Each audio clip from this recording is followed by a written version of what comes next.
My parents kicked me out on my 18th birthday, so I almost became homeless, but got back on my feet and found a new family. It all started on my 18th birthday, the day I'd been looking forward to for as long as I could remember. Little did I know, it also meant getting kicked out of the only home I'd ever known. My parents weren't exactly warm and fuzzy types. They were the tough love kind of people, always telling me how the world was harsh and that I needed to toughen up, but I never thought they'd take it to this extreme. The morning of my birthday started out normal enough. I woke up to the smell of pancakes, my favorite, and for a second, I thought maybe they were softening up. I walked into the kitchen, grinning like an idiot, ready to thank them. My mom was flipping pancakes, and my dad was sitting at the table, sipping his coffee, both looking unusually serious. "Happy birthday, Casey," my mom said, sliding a plate over to me. The pancakes were shaped like hearts, something she hadn't done since I was little. I was so focused on the pancakes that I almost missed the envelope sitting beside my plate. I tore it open, expecting some heartfelt card, or maybe even some cash. Instead, it was a formal-looking letter. As I read,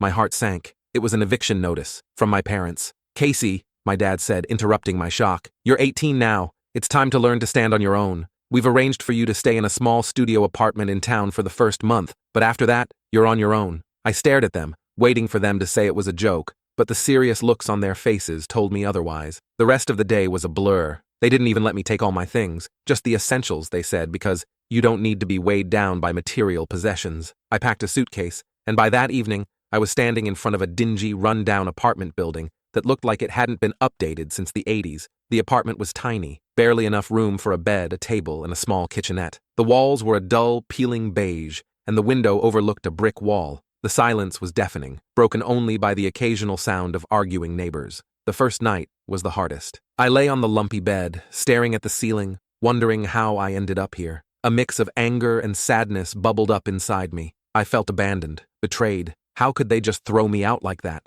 The next few weeks were a crash course in adulting. The little money I had saved up went fast. Groceries, toiletries, bus fare, it all added up quicker than I expected. The studio apartment didn't come with Wi-Fi, so I had to find a job just to keep my phone bill paid. I ended up working at a small diner just down the street. It wasn't glamorous, but it paid the bills. The regulars were a mixed bunch. Some were kind and tipped well, others were rude, treating me like I was beneath them. But I quickly learned to toughen up, just like my parents always said I should. One night, after a particularly rough shift, I was walking home when I heard footsteps behind me. I quickened my pace, but the steps got closer. I felt a hand grab my arm, and I spun around to see a guy, probably in his mid-20s, looking desperate. "Please, I'm not going to hurt you," he said, letting go of my arm. "I just need help. I lost my job and got kicked out. Do you have any money? Just a few bucks?" My initial fear turned to pity. He looked so lost, a mirror of how I felt. I gave him what little I had in my wallet, and he thanked me before disappearing into the night. As I walked home, I couldn't shake the thought that I could easily end up like him. A month in, and I was barely scraping by. The 1-month rent my parents had covered was up, and I hadn't managed to save enough for the next. I tried calling them, hoping they might at least offer some advice, but they didn't pick up, not even on my mom's cell, which she always answered. Just when I thought I'd hit rock bottom, things took an even darker turn. One night, as I was closing up the diner, the door flew open, and 2 guys with masks stormed in. They were armed, demanding cash from the register. My heart pounded as I fumbled with the keys, trying to open it. One of the guys got impatient, shoving me aside and smashing the register open. They grabbed the cash and bolted, but not before one of them turned back and gave me a look I'd never forget. It was cold, lifeless, like I was nothing more than an obstacle. Shaken, I called the police, but there wasn't much they could do. The experience left me rattled, scared to even go back to work. I barely slept that night, jumping at every little sound in the apartment. The next morning, exhausted and on edge, I made my way to the diner. My boss was sympathetic but made it clear that if I didn't show up for my shifts, I'd be out of a job.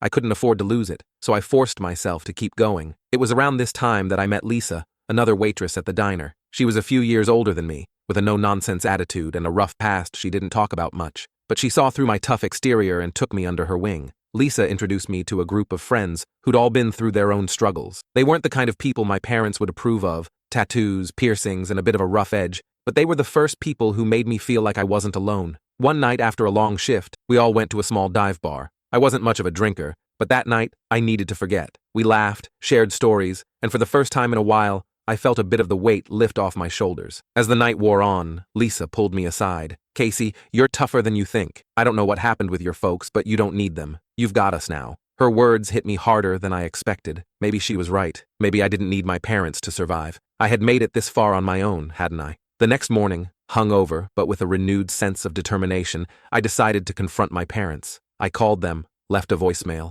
and waited. Days went by with no response. Finally, after nearly a week, my mom called back. Her voice was cold, distant, like I was just another problem to be dealt with. She told me that they were glad I was learning to stand on my own and that they weren't going to offer any more help. That conversation hurt more than getting kicked out. I realized then that I was truly on my own, and I needed to stop waiting for them to swoop in and save me. With Lisa's help, I found a cheaper apartment in a better neighborhood and started working extra shifts at the diner. It wasn't easy, but I was making it work. And over time, the sting of my parents' abandonment dulled. A year later, on my 19th birthday, I celebrated with my new friends. We had a small party in my tiny apartment, cramped but filled with laughter. As I looked around at the people who had become my new family, I realized something important. I was no longer the scared, confused kid who got kicked out of the house. I had found my own way, built my own life, and I was stronger for it. Maybe my parents had done me a favor after all.